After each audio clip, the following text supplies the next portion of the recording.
Bajato presents the set of lamps TL385 and SL385. These are tractor lamps. These lamps are used as replacement for Massey Ferguson, Ford, Case, New Holland, David Brown tractor. They have a flat base, so they have universal application also. See this nice slim profile. These are two types of lamps. One is a tail lamp and this is the front indicator lamp. Now first we talk about the tail lamp.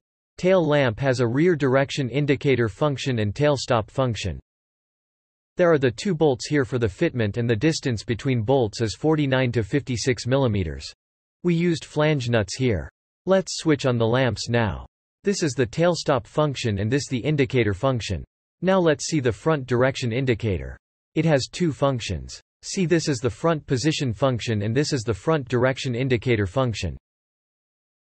These lamps can be used in different agricultural machines, semi-trailers and other small vehicles, owing to their flat base. This is a strong and reliable product from Bajato, and when you buy this you get value for money and long product life.